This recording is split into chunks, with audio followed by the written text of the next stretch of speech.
మీరు కొన్ని model figures అనుకొని ఆబ్వియస్గా ఇండస్ట్రీలోకి వచ్చేటప్పటికి వీళ్ళు ఒక మోడల్ ఫిగర్ అనుకొని అంటే వీళ్ళని చూసి ఇన్స్పైర్ అయ్యి వచ్చుంటారు కదా. సో అలా మీరు ఒక టాప్ 3 పేర్ నేమ్స్ చెప్పాలంటే ఎవరి పేరు చెప్తారు? ఆబ్వియస్గా అందుకంటే మాకు చిరంజీవి గారు అంటే ఇష్టం, రవితేజ సార్ అంటే బాగా ఇష్టం. ఆయన బాగా సపోర్ట్ చేస్తారు. ఆయన వచ్చిన విధానం కూడా నాకు బాగా ఇన్స్పిరేషన్. అండ్ నాని అన్న కూడా అట్లనే చాలా కష్టపడి అసిస్టెంట్ డైరెక్టర్గా చేసి వచ్చారు. సో వీళ్ళందరూ మాకు కనపడతా ఉంటే మనం కూడా అవ్వచ్చు కదా అన్న ఫీలింగ్ వస్తుంది. అండ్ విజయ్ సేతుపతి గారు కానీ, తెలుగులో అయితే నాని అన్న, రవితేజ గారు, చిరంజీవి గారు. ఓకే, నాని గారితో మీ జర్నీ చాలా ముందు నుంచి స్టార్ట్ అయింది. లైక్ చాయ్ బిస్కెట్లో ప్రమోషనల్ వీడియోస్ చేసినప్పటి నుంచి ప్రేమ కథకి ఫస్ట్ పరిచయం. ఓకే, సో అప్పుడు నేనే వీడియోస్ చేసాను, నేను సందీప్ గారు.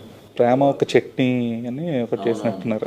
ఆ తర్వాత మధ్యలోకి ఫస్ట్ ప్రేమ కథతో పరిచయం స్టార్ట్ అయింది. ఓకే ఓకే, అప్పుడు మేమే ప్రమోట్ చేసాం దాన్ని. సో అక్కడి నుంచి ఇంకా నాని అన్నతో ప్రతి సినిమా, నాని అన్న కూడా ఏదైనా షార్ట్ ఫిలిం వస్తే అది ట్విట్టర్లో షేర్ చేయడం, అవును, అంత బాగా ఎంకరేజ్ చేసేవాడు.